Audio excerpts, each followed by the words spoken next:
Did you ever feel fetishized? If you can't do that right, what can you do? The worst that you've had. All boys want to do is fuck. Let's say fingered. Why women should feel under pressure to give birth. Terrible kisser. Hi everyone, welcome to the third episode of the O Collective podcast. We are Eden, Diana, Winxie, and Simona, and we're all about female intimate wellness and pleasure. As modern third culture kids, we thought it can be helpful to share our guests and our own experience around sex and intimacy for anyone out there to navigate their way through life. Today, we're chatting with Amber Akilla. Amber is a Chinese-Australian multi-disciplinary creative. She's best known as a DJ and has done extensive work as a creative producer and consultant that worked with brands like Nike, Adidas, and more. In 2018, she co-founded NVSHU, Chinese for Woman Skill. The project began as a woman and LGBTQ plus focused DJ workshop and evolved into connecting creatives. The project began as a woman and LGBTQ plus focused DJ workshop and evolved into connecting creative across different disciplines. Through her personal project and podcast, Friend Crush, she shares the evolution in her understanding and perspectives on human connection, creativity, and authenticity as a way to encourage others to embrace the journey of self-understanding and empowerment. Hi, Amber. Hi. Welcome to our podcast. Thank you for having me. Okay, Amber, can you tell us a little bit about yourself? Where did you grow up? What are your roots? What nationality are you? And what do you identify with? I grew up in Perth, Australia. My family is from Fujian province, and I pretty much lived here consistently until my early 20s. When I graduated, I moved to Shanghai in 2017, and I was there until the end of 2019. And I came back to Australia for Chinese New Year, then COVID happened, and now I'm still in Australia, hoping to get back to Shanghai. My nationality is Australian, obviously, because I was born here. So I find it hard to find like something to identify with, because when I was growing up, I didn't really grow up around an Asian community. So I don't, even though I am like Chinese Australian, Asian Australian, I don't know what like the Asian Australian identity really is. I think it's very much more scattered than maybe the Asian American identity. And I don't necessarily identify that much with Asian American culture either, just like a few things here and there. And then obviously like I didn't grow up in China, so I'm not like mainland Chinese either. I think like identifiers are just helpful for other people to understand like where you might fit in, but in terms of like how I see myself, I just, I am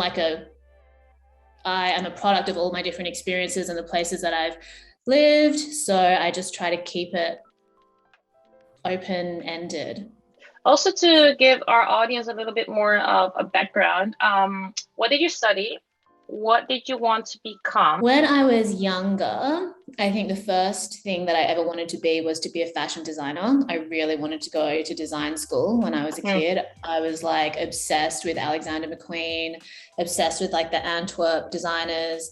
I wanted to go to Central St. Martin's when I was like 12, between the ages of like 12 to 14. Then I got into law school, pretty much hated it from like the second that I started. But my mom was like, you should get the law degree. You don't have to become a lawyer. You always quit things that you don't enjoy. Just finish this one thing. Like, I'm actually begging you, please. Because I had started so many instruments as a kid, and then I'd be like, this is boring, and quit, start another one. Like a very just all over the place. And my mom like isn't a typical like Chinese tiger mom. She wasn't able to like force me to really do anything. Like she'd encourage me to do Chinese class, but I was like, why would I need to learn Chinese? Everybody here speaks English. I don't have anyone to even speak Chinese to. So then I wasn't able to be consistent with Chinese class. Obviously, I regret that now.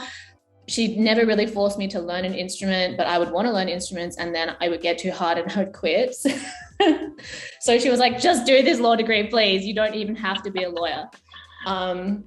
And obviously because I grew up with a single mom as well, and she worked really hard to give me access to education. I was like very blessed to grow up with material privilege in spite of the fact that I was raised by a single mother. So I was like, okay, the least I could do is honor the sacrifices that she made for me to go and get a good education to complete this degree for her. So I somehow managed to graduate and then I was like, this sucks. I'm definitely not going to be a lawyer. I was like, okay, cool. I'm going to leave the country now. Do you have a awkward sexual moment? Your first awkward sexual moment that you can recall? Awkward sexual moment? Maybe probably my first kiss. I think like when you're younger, you definitely romanticize like the first kiss experience. You romanticize everything because like Hollywood. And I think I'm definitely a late bloomer when it comes to a lot of things. And I just remember like being at this house party, kind of just like doing my own thing as I do, dancing. This guy starts like getting closer and closer. We're kind of dancing together. I think I like turned around to like see where my friends were. And then suddenly he was like this far away from my face. Yeah, very slippery slope, you know? So I was just like, well, I guess this is happening, whatever, get it over and done with. And in comparison to all the other kisses that I've had, it actually didn't fare too badly. So I think it was a relatively good first experience. And yeah, I don't know. I don't really place that much weight on those kinds of things in general. I always felt like purity culture was a bit overrated. But yeah, that was funny because I was literally like, and then suddenly, like, okay, well, whatever, he's cute. Oh, there goes my first kiss. But you mentioned something about like bad kisses.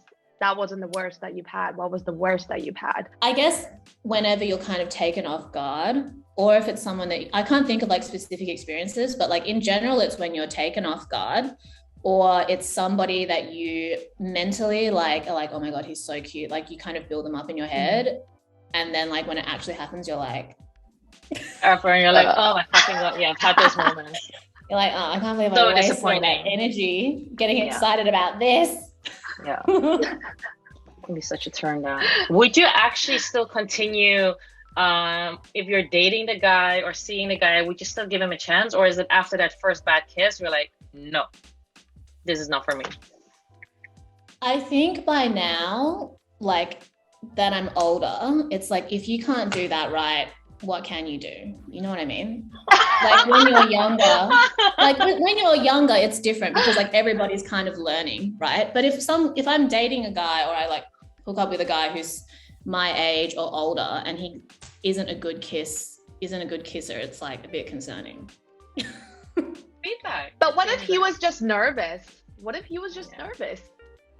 He was like, well, then man, I think it's like that can be communicated and then you can give it another go. But like if it's like it happens and then there's like no awareness about the fact that it wasn't, you know, when it's like one-sided, like only you think it's bad but they think it's good, that's when it's like the worst. Yeah. No chemistry or the wrong chemistry. Yeah, you know, shit happens. So well, moving on to the next question. How did you learn about your sexual wellness growing up? How are you educating yourself now? So when I was younger, I think it was maybe like the sealed section of teen magazines. I don't know if you guys grew up with like teen magazines, and then in the center, there'd be like a sealed section that you had to peel and there would be like questions. So like one of the magazines that I grew up with was called Dolly in Australia. And then the sealed section would be Dolly Doctor. And then there'd be like readers would write in and ask different questions. So I think I learned a bit from that. We had health class at school, which was relatively informative in terms of like the biology of things. But I think there were a lot of things that if I was like educating teenagers about sex, I think there was other information that could have been included. But I guess also like at that age, it's kind of hard to contextualize. Did you talk about sex with your friends? After high school, I think we were more open about it. I think in high school, it was still very like kind of hush. I wouldn't say that I grew up in like a conservative environment, but it wasn't like super progressive either, like very white. suburban environment. So yeah, I think I was more like coming to terms with my racial identity when I was younger, less so than like sexual, because I've never really felt the need to like define my sexuality. It's just like something to be explored, not something that I need to like stress too much about. And I think, yeah, I did a lot of Googling when I started being sexually active, just to make sure that everything was going the way that it was supposed to go. And obviously now I read the O Collective posts on WeChat. I think I've been on TikTok a lot for the last few months, and sometimes there's like information that gets pushed, different opinions, experiences, experts that provide like nuggets of information that has been interesting. Compelling or interesting TikTok piece of advice that you've come across? There was this one girl talking about like how your body can automatically respond in terms of like creating like wetness or discharge to the idea of like a sexual thing, but that doesn't equate to you being like intellectually aroused. So it can be like important to distinguish between just your body's automatic reaction and like whether you are actually aroused or turned on by something, kind of thing. Like the same way that our feelings are like a physical response to something, but the way that we conceptualize them in our minds can be different. You know, if you know what I mean? Like if I feel something and I think, oh, I'm angry because of what this person said, sometimes there's something else behind that that's related to like a past event or something. So like your body actually can do the same thing in terms of the way that it responds to like sexually charged stimulus. So I think like primal. Yeah. Right. Yeah. That totally makes sense. It's almost like if you are, let's say, fingered enough times, eventually you'll most likely get wet, even though you're not really feeling turned on. Yeah. And then I think also it has to do with like just seeing like sexualized imagery as well. So it doesn't, just because your body has a reaction to it doesn't mean that it's like something that you're actually mentally aroused by as well. I think our bodies are still cool. more primal, and then we are probably developing on a certain area and our bodies are not catching up yet. Yeah, in a way. But to that point, actually, I have been talking to quite a lot of men about their like performance anxieties, for example. A lot of them, they are very turned on mentally by the woman or their partner, but they're physically just inept to get hard. So there was like no physical reaction, but there is mental stimulus. So oftentimes that is also really confusing because they want to tell the girl, for example, or their partner, hey, I'm really into you, but I'm sorry, I just can't get hard right now because I'm nervous. I'm in this situation where I physically cannot react, but I'm really turned on. So I think that's also something very interesting, like for more people to learn about. And you mentioned something about like when you were in school, you learn more about the biology of sex, but it's so much more than that. There is like mental stimulus, there is sociology involved, psychology involved as well. So like until we like are able to mash all this together to talk about what sex is, it's not just one dimension.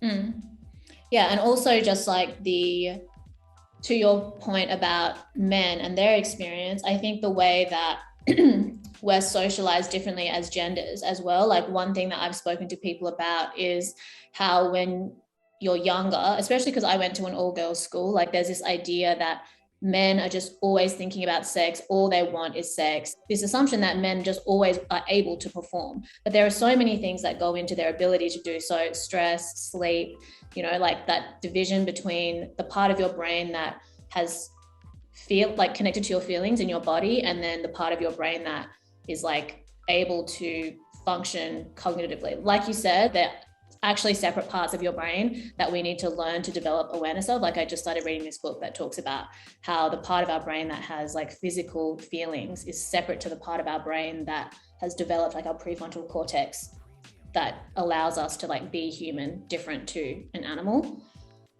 So yeah, so many like things that it's such like a continuously developing body of knowledge, I think. So, it's super interesting because we had our first podcast a couple of weeks ago, and we also discussed this point. It was Wingsy who mentioned that her awkward sexual moment was that she was actually having her first time sex, I think, with a guy, and he couldn't get it up. And then Eden, I think, asked, what went through your mind? Did you think, what is wrong with me? And Wingsy was like, no, I thought, what is wrong with him? And so we have like a lot of different points of views. Like some girls, because for me, I would also think, what is wrong with him? I wouldn't put that on me. I would be thinking, well, I'm here, I'm a girl, and it should be fine. And if he can't get it up, it's on him, not on me. It's just funny to see how different people interpret these type of situations in a different way. I would just never like. I think the general takeaway is just never think that it's you. It's always them. I'm very interested because you just mentioned that you also you went to an all-girls school. Do you think that also impacted your views on sex and sexuality, and also how you grew up around it or were educated about it? Yeah, I think so. It would have an inevitable impact on how I saw sexuality and gender in general, I think. Just like thinking about my experiences and the context that I was in, I think even though it didn't really affect my views personally, but there was a lot of like homophobia, even within a like girls context I remember in high school, like it being girls being made fun, like a way to make fun of a girl was to call her a lesbian, which is pretty messed up. Which is also common in boys' schools as well, probably more aggressively than in girls' schools, at least at the time. I don't know about now. I think that just being separated from boys during puberty would have a very intense impact on some girls, like that were boy crazy, like just trying to come to terms with that desire that comes up. I think it affected the way that I just saw like femininity and gender more so than sexuality specifically, because growing up at an all-girls school that was pretty like high performing, you were able to do anything as a girl. Like you could be competitive in sport, music, art. You were always being encouraged to like achieve things, and in an environment that really nurtured like high achievement. So I never questioned my ability to do anything as a woman because I was always surrounded by girls who were really good at what they did and encouraged by teachers like whatever you are passionate about you should pursue. And then I think also like I was learning about feminism through art class and through English class, so I didn't question my ability to do anything as a girl until I left that all girls environment and went to university and then started working and then being around men more and in male dominated spaces. It was like then I started to question myself and my identity and my ability to do things as a woman because I was being questioned by men all the time, or in environments where I wasn't being taken seriously as a woman. So then that was like a whole thing that I had to go through, and then being able to reclaim my ability and my confidence in myself came after that, like basically trying to return to like my high school brain and being like, whatever you want to do, you can do. There's no reason why being a girl should stop you. So I think that was an interesting journey for me, to be in an environment when I was younger where it was like, whatever you want to do, you can do. We're going to facilitate that.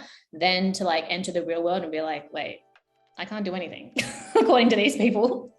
And then being like, okay, actually, no, I can do whatever I want.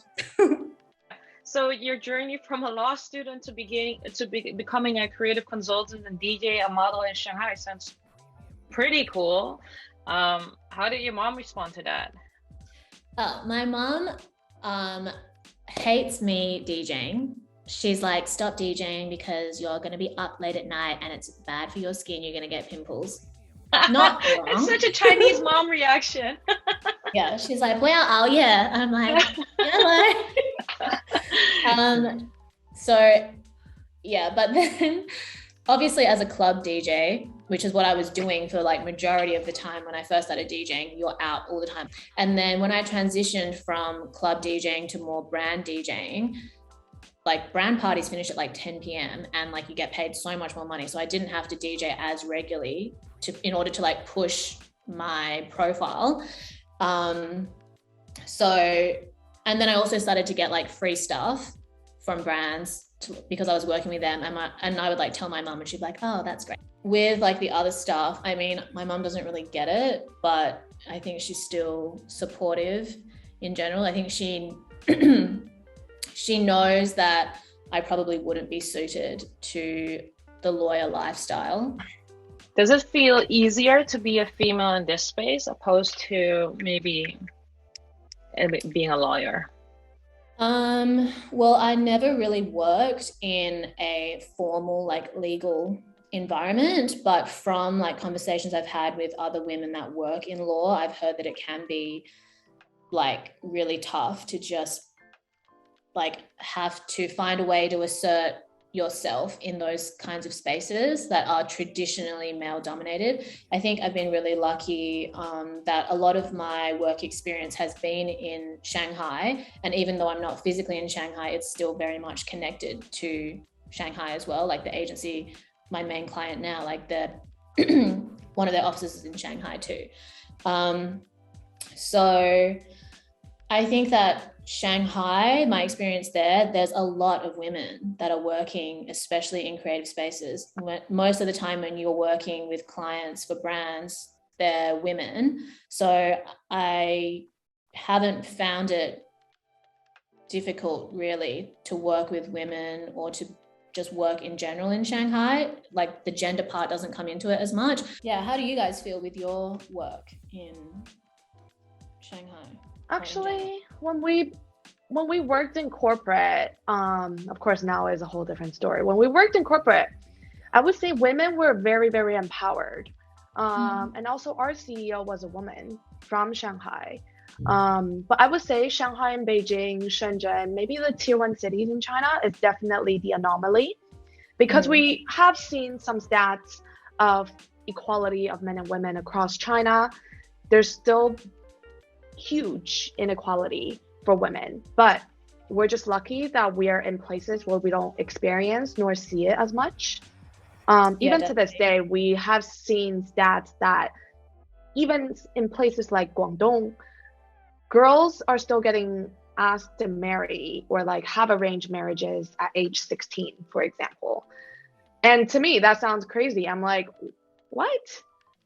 Like, we have a female CEO from Shanghai, but just few provinces away, there's a girl who's 16 years old getting arranged marriage. So yeah, I would say there's still a lot of equality that needs to be caught up in China. But personally, I really have not experienced it myself. Yeah, I think it's like a global thing for sure. Like even though on the surface, there are so many more discussions about, you know, gender equality, women empowerment, I think that like materially affects a very small percentage of women. And I consider myself extremely lucky to have been able to dodge, you know, a lot of the challenges that come with being a woman and working in corporate settings or whatever, just by virtue of being in Shanghai, in comparison to stories that I've heard from friends that work overseas, particularly in Western countries.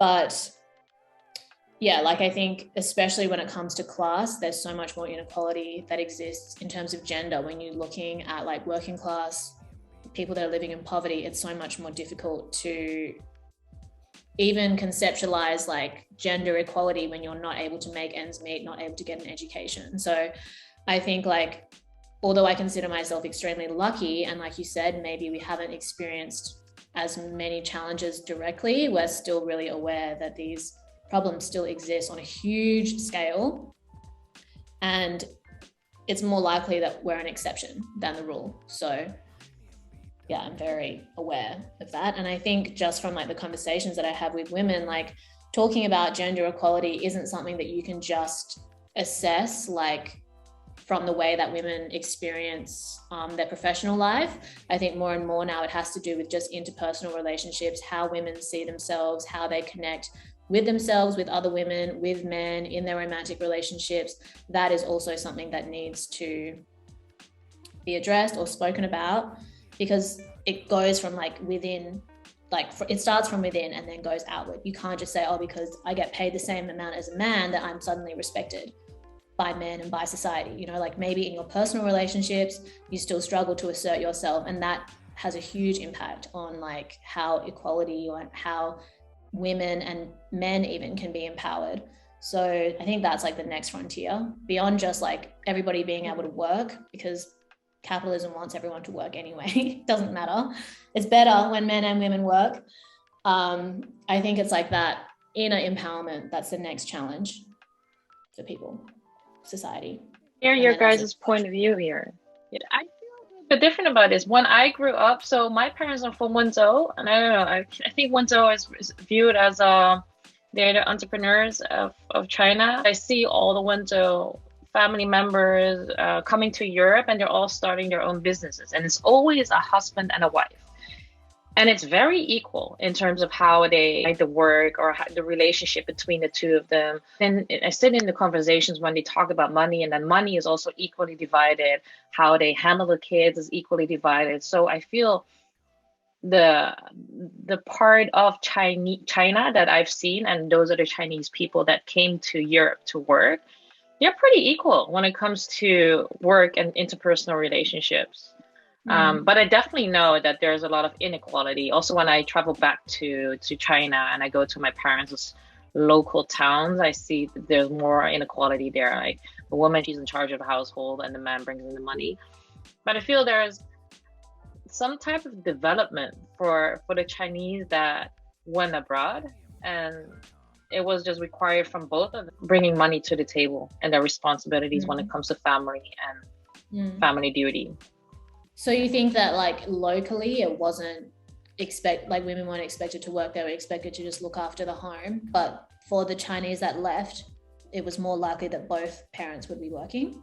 Yeah, because I feel locally, it's also different times, right? So I'm talking about my parents' age. So they grew up in the 1960s and 70s. Locally, when you're at home, you would work on the farms, you would work in the factories, and then it's very traditional that the woman stays at home and she takes care of the kids, and the man would go to the factory or work on the land. But as soon as you go abroad, there are no factories or land where you work on. When they go abroad, most of them, they start their own businesses, or they start to work for somebody else first. They need to bring in money. So their first duty is to earn money and to send it back to China, probably to their family. So it's a responsibility for the both of them. And then I also see that back at my parents, like they both came to the Netherlands and they needed to work. So they both started in restaurants. And then afterwards, they started their own restaurants together. But the efforts and the work that they put into the restaurants is equal. It's not that my mom stayed behind to take care of me and my sister. No, she also just stood in a restaurant and worked. I think the stakes would be different for Chinese that leave China and go overseas, because there's like the racial barrier that you face as well. You're not guaranteed to be taken seriously as an immigrant the way that you are when you're just working locally in China, I think. And then also the added pressure of being the people that leave the mainland, and then like you said, like earning money that can be sent back to China. It's better if both people are working than just one person, because then maybe like the man working can support the immediate family, but there's not enough money to send back home. So I think that's why like both, especially for the generation of our parents, like first wave of immigrants, first and second wave, like they had so many more challenges in terms of entering a new country, language barrier, being considered and treated as an immigrant. Like you're not going to be able to just like, your degree doesn't transfer into the local whatever. And I think I remember someone asking me like, or commenting that when they were younger, it was always other Asian children that had divorced parents, but never like white parents. It wasn't that common when I was growing up for people to have divorced parents the way that I did. And my friend asked me like, why do you think that is? And I asked my mom, and she was like, it's because all the Asian women have to work so they have their own money. They don't need to stay with their husband if they have their own money. Whereas for a lot of the like Australian families that I grew up around, only the dad worked and the mum was a housewife. And my mum would always say, like, just because like people are married doesn't mean that they're happy. And a lot of people stay married for money, because if they have to split their assets and suddenly someone has to live in an apartment, can't maintain that standard of living. So it's interesting how I think like my mum and dad came to Australia together and both of them were always working. And when they split up, it was like the decision wasn't so difficult in terms of like financial for my mum, because she already owned a business. And yeah, she was like looking at her interests, at my interests, not thinking like, oh, we needed to stay together because I need money. She was like, I have my own money. Is there anything like one big lesson when it comes to sexual wellness and intimacy that you've discovered? As with like just anything in life, as I'm kind of learning or also trying to just like emphasize, is that as you get older, especially coming out of your early 20s, I think it's really important to learn to connect with yourself and what you really want out of life, and to learn what your boundaries are, especially in like, because that affects every part of your life, your friendships, your relationships with your family, your romantic relationships, your work, and also the way that also your sexual experiences as well. Because I think when you're younger, especially as a woman, there are a lot of ways that you can be coerced into certain situations and like, oh, you know, like being pressured into certain things or feeling like you need to compromise. And one thing that I am starting to own so much more when I reflect on previous experiences that I've had, when I talk to other girls about experiences that they've had, it's that you need to also learn how to say no in a lot of situations too, because a lot of men will they don't hear what you're saying. And they'll think that they do still think that there's a way around your boundaries. And I think more than ever now, I'm starting to realize or reflect on the times when I wasn't able to fully own what my boundary was. And I was put in a situation where I allowed something to happen that I wasn't ultimately comfortable with happening. And I think those experiences can be very subtle and insidious. You don't consciously realize what is happening at the time because you're caught up in the moment, or like your insecurity gets the better of you, or like your desire to please or impress somebody gets the better of you. And then you might not like actually reflect on those experiences and start to normalize, like in like worst case scenario, being taken advantage of. So even though that's not really like a kinky thing, but I think it's like really important, because I've spoken to so many women that are like, I have been put in situations where I've doubted my intuition, or I haven't been able to assert a boundary, and they regret it, or they're like, I would never do that again, or if I could go back in time, I would have been more assertive and been willing to walk away from a situation or a person that would allow me or like try to take advantage of me in that way. Yeah. That's interesting. I think boundary is like a very interesting word that I've heard you keep using. In also the last episode, we interviewed Hua Hua. She does shibari art bondage. So she was also saying that through shibari and this rope bondage, people are able to learn more about their physical and emotional cues of what their boundaries are. So I think that's really interesting, like on how we can even educate the next generation on like how to communicate what boundary is and what's the extent that they are okay with.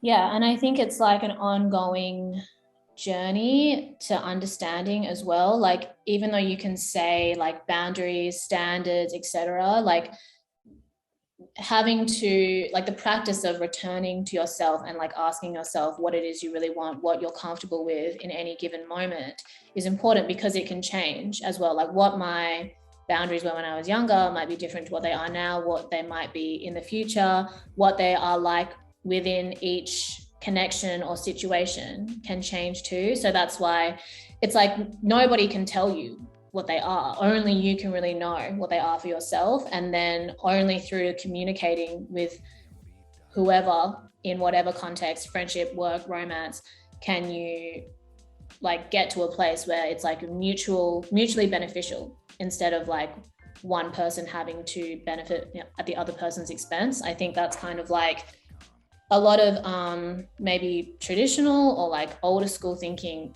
is very much based around this win-lose concept. And I think moving forward, people are able to see, especially with movements like feminism, that like, okay, women don't have to be getting the shorter end of the stick in order for men to do well. There is a way for people to come together and mutually benefit in relationships, in work, in friendships. So long way to go, I think, but it starts with each person. So I think that's kind of what I try to encourage, because as I've always been interested in learning about feminism in like a social context, like generally speaking, what I have discovered through my experience with projects like NVSHU, which is to center women and the LGBTQ community, and through self-education, through the podcast as well. It's like, sometimes these concepts can seem so abstract to us, like just statistics that we see.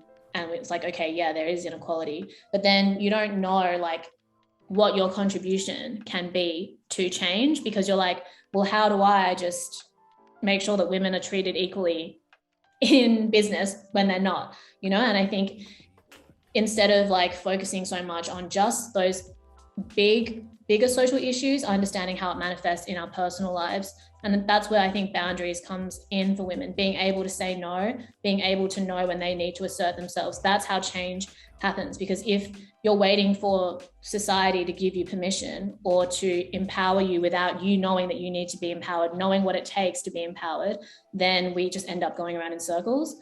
Yeah. So it's like complicated but simple at the same time. And I think that's what I try to understand and explain or like break down. What would you recommend our listeners to learn more about feminism? Where are you getting all your information? What books are you reading? Are you listening to any podcasts? Things that I read when I was younger were books like The Beauty Myth by Naomi Wolf. That book, even though like the author is kind of, I don't know, she kind of like lost her marbles a little bit now. There's still like good points made in that original book. Another book is All About Love by Bell Hooks. They talk about like romantic relationships and the power dynamics in like hetero relationships. I think like now I'm looking more at books that talk about just personal empowerment, because I think regardless of your gender in the society that we live in now, I actually think like no matter what your gender is, everyone's kind of having a shit time. Not having a shit time, or life is hard for everybody, regardless of gender. And I think that, you know, the first few waves of feminism focused very much on the ways that women were being oppressed and how can women get to the same level as men. But I actually think that it has a lot more to do with like how individuals, regardless of gender, can empower themselves and develop like a sense of self that exists separate to whatever societal expectations they've internalized, you know. And for men, there's so many pressures that they face too that I think are overlooked, and that actually sets women behind as well, because then men aren't as likely to support women or ally with women because they'll think that something's being taken away from them and their empowerment from women being able to further their own interests too. So I think now I've moved from like it's men versus women situation to like, how can we all connect and support each other together? Because I don't want women to just be getting ahead and then men be left behind either. Like real feminism does encompass all genders. So I think what's more important now is actually for people to just learn about self-empowerment. And then for that, I've read books about like self-esteem. And one of the books I always recommend is The 6 Pillars of Self-Esteem by Nathaniel Branden, because it's like a gender neutral kind of way to understand self-empowerment. I want men to also reflect on their life too. And then a book that I've been reading at the moment is How to Do the Work, I think, by Dr. Let me look it up.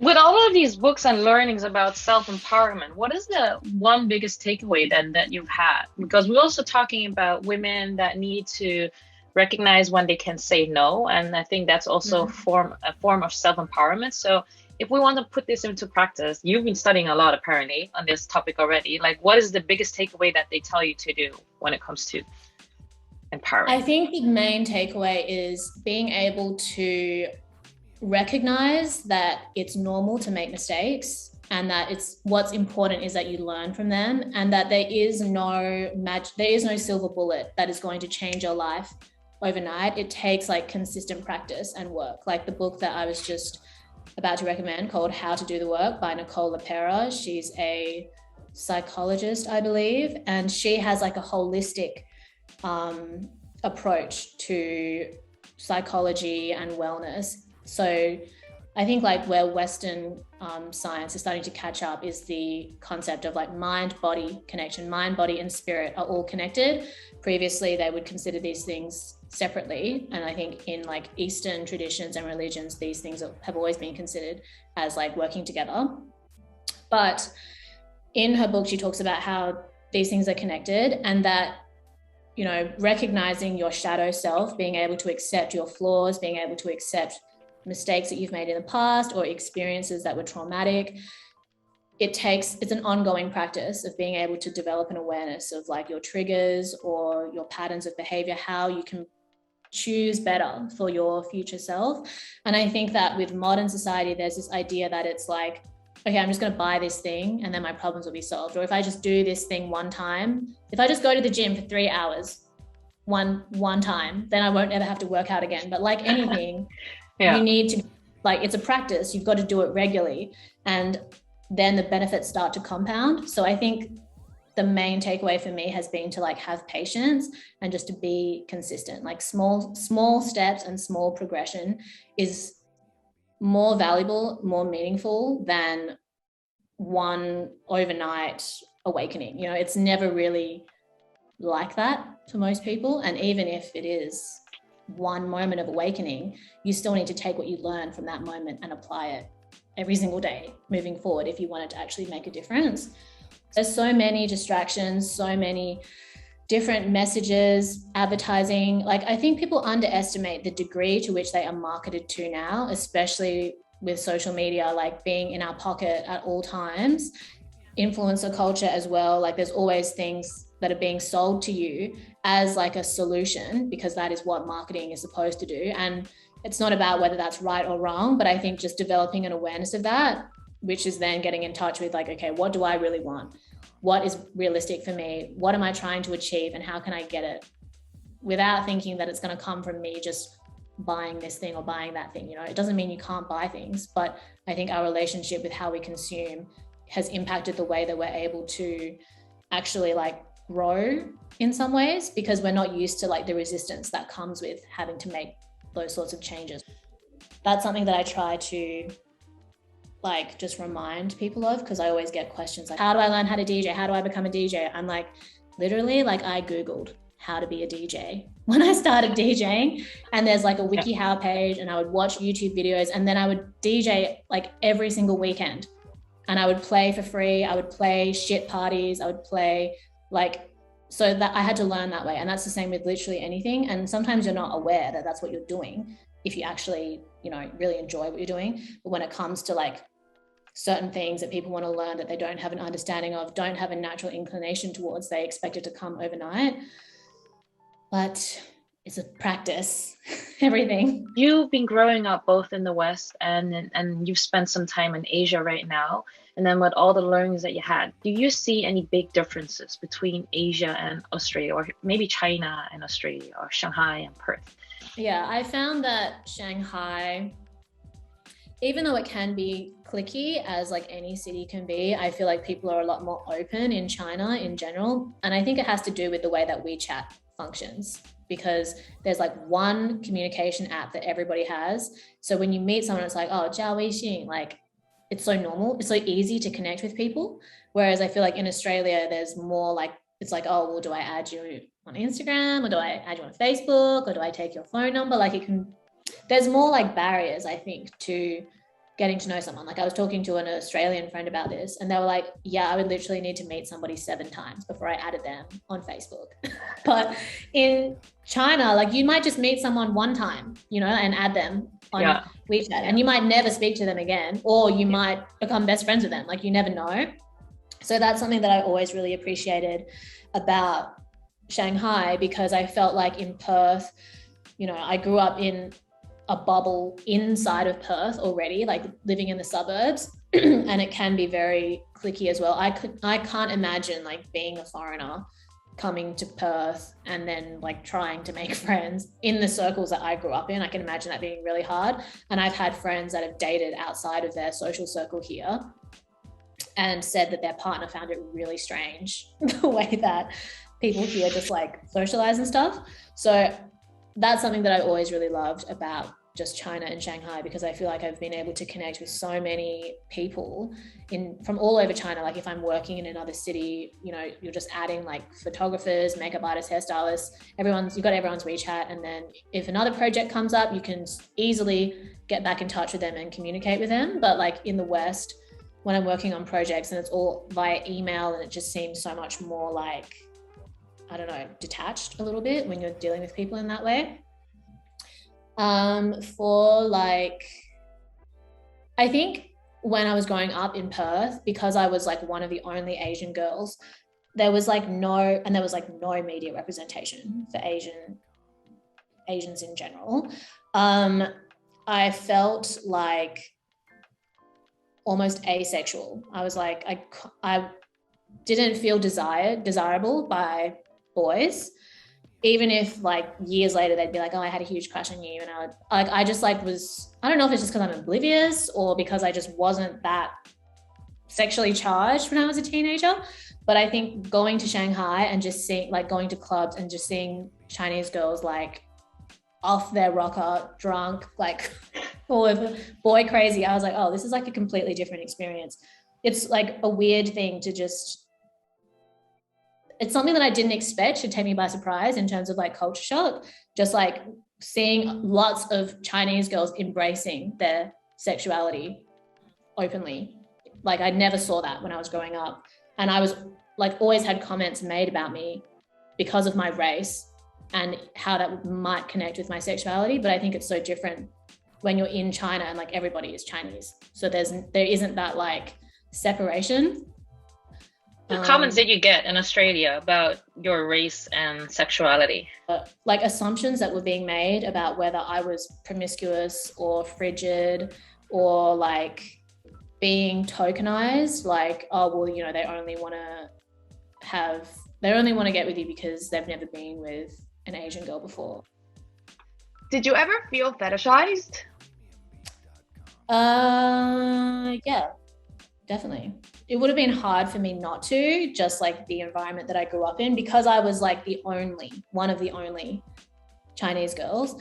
Even though I don't walk around thinking about how I'm Asian, I was always being reminded that I was seen as different to people, whether it was explicitly or like covertly. So I think that kind of, I don't know, it mentally maybe isolated me a bit. I was just like, I don't want to deal with anyone for a long time. But then I think as I got older and just meeting like certain people didn't create that feeling or that environment, and I felt safer with them. So I think, and also like Shanghai is a very international city as well, very cosmopolitan. So I think that, yeah, like my experiences there were less so. But then also like, again, when you're dealing with like foreign guys, they always have something messed up to say. I actually had this with my boyfriend. My boyfriend, he's white. Before we knew each other, one of his best friends told him, I foresee you ending up with a Chinese girl. But then Chinese, because she would be very submissive in a way, she would do the household. They had this stereotypical image of what a Chinese or Asian girl should or would be. And they thought that he would end up with a girl like that.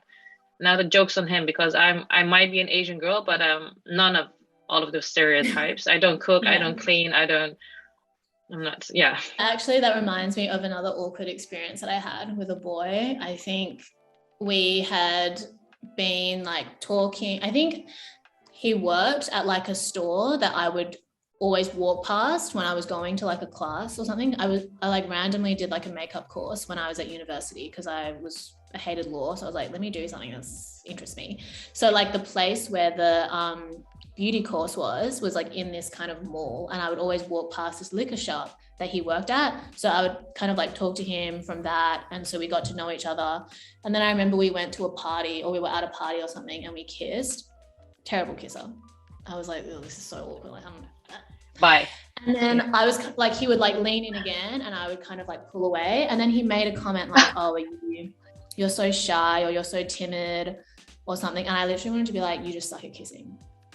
Like, but I was just like, yeah, whatever, believe whatever you want to believe. Yeah, like things like that. It's like, you wouldn't have really said that if I wasn't Asian. I knew that the language he was using was very specific to the way that he saw me. So I was like, well, you're a bad kisser anyway, so see you later. I think when I was younger, I was too oblivious to even remark these type of comments and to know that they are connected to how we look like. Too oblivious for that. I was like hyper aware of like my race when I was younger, and also like like racial inequality, gender inequality, class inequality. I don't know why, but I just was like, once I saw it, I could not unsee it. And I think I became aware of it at a much earlier stage than a lot of the people that I was around, and it caused like a lot of issues for me, because when I started to, like in my early 20s, when around like 2015, 2016, I would say that's when like social media, people were having conversations about it on social media, like internationally. That influenced me to then also speak about things mostly in a satirical way. Like I would just make jokes about like racism that I'd experienced. And like, even though I was looking like outside of Australia, I think it was like like a lot of American media and stuff talking about those sorts of issues. I was still physically in a very small kind of conservative suburban town. So a lot of people were like not ready for those conversations. But I think now, like 5-6 years later, there's a lot more awareness around those issues in Perth. Like it's been good to come back and see the progress that's occurred since I've been away, because one of the reasons why I left was because I was like, I can't like be who I want to be in this environment if there are going to be so many expectations for how I should present myself as an Asian woman. Like they're not going to say to my face that that's the reason, but I know that there are barriers that come with that. That's why I left. And to come back and for there to be more support for like young women of color, people of color, especially in the local DJ scene, has been really inspiring and like affirming to see. How old are you? Like I'm 31. Everyone is like slowly settling down, buying a house, getting married, getting engaged, and I'm like, am I the problem here? I think when I think about that, I think it's because, I don't know about you guys, but when I was younger, like especially because I grew up in like the suburbs as well, like when you're a kid, all of the adults that you know are the parents of your friends. So like you just think that, oh, when people are 30, when people are 40, they're just parents. Like everybody just has children at that age.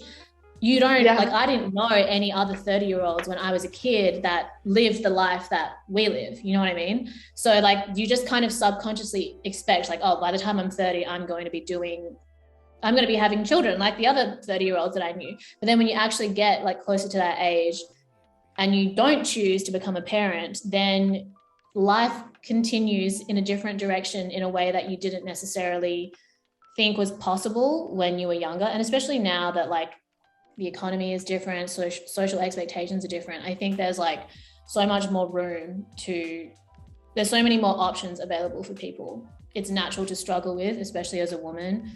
Like, do you need to settle down? But I think it doesn't matter. Yeah, I know, like deep down, like personally, I feel like I don't need to get married. I don't need to get engaged. I still don't want kids right now.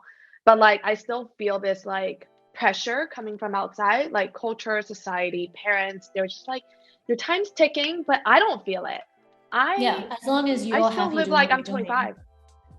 And I should be the one from the three of us that should be most worried. I'm 33 actually. So That's for me, still the young. time really, time is ticking. That's what I hear every day. It's not only what I hear, it's what I see. Like friends getting their second babies, and friends getting their first babies, second babies. I think having babies is like so overrated. The world is already overpopulated. I'm gonna cut this part out and just blast it on social media. Having babies is overrated. Everybody's having babies right now. Like, I don't judge people that have children, obviously, because it's like, from an evolutionary perspective, it's important to continue the human race.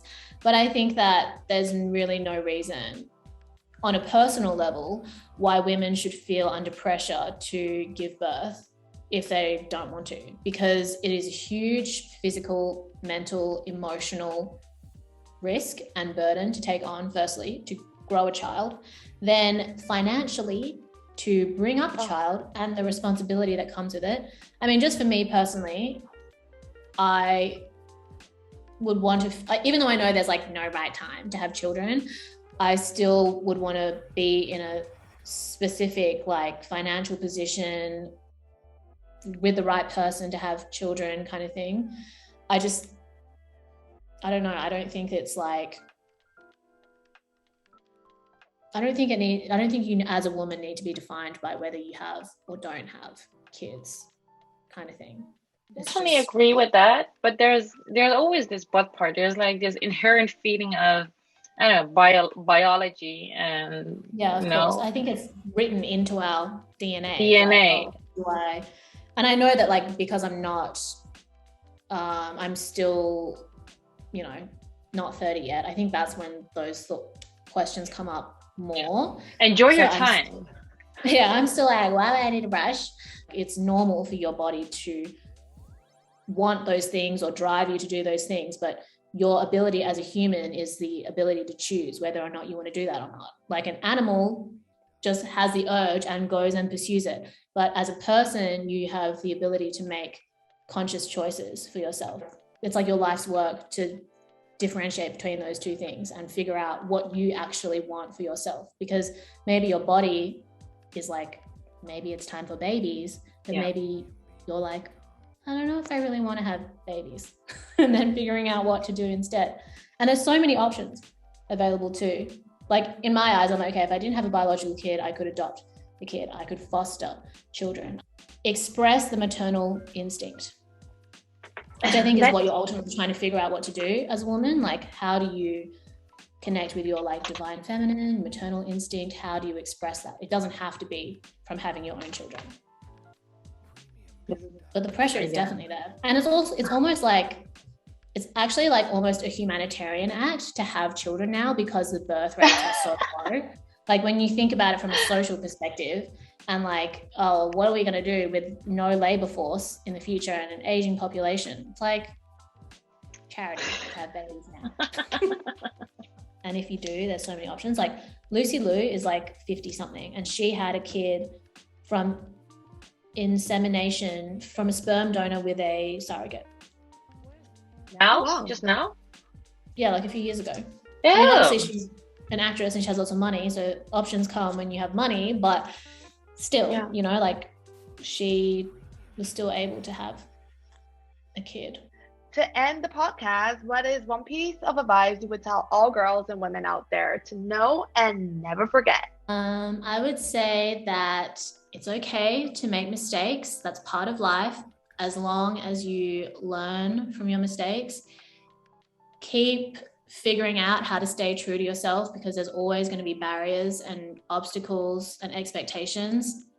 So don't forget who you are, who you want to be. Another piece of advice would be to follow your interests as well and maintain a connection to those things, because that is what makes you unique. Your unique perspective on the world is so valuable, because being like other people is like not interesting to anybody, not to you, not to other people either. So yeah, even if you get made fun of for being different, it's also more profitable to be different too. All the things I got bullied for, I make money off now. And yeah, don't take life too seriously. Have fun. You were not born to be ugly or have a bad time. That's what I would say. We also know that you have your own podcast. So my podcast is called Friend Crush. I just kind of talk about things that I'm thinking about or learning about, kind of generally around like self-discovery, self-empowerment. If people want to know more about Amber, where can they find you? You can find me on everything at Amber Akilla, Instagram, Weibo, Xiaohongshu. I just managed to log into my Chinese social media again. TikTok at Amber Akilla, SoundCloud at Amber Akilla, Spotify at Amber Akilla.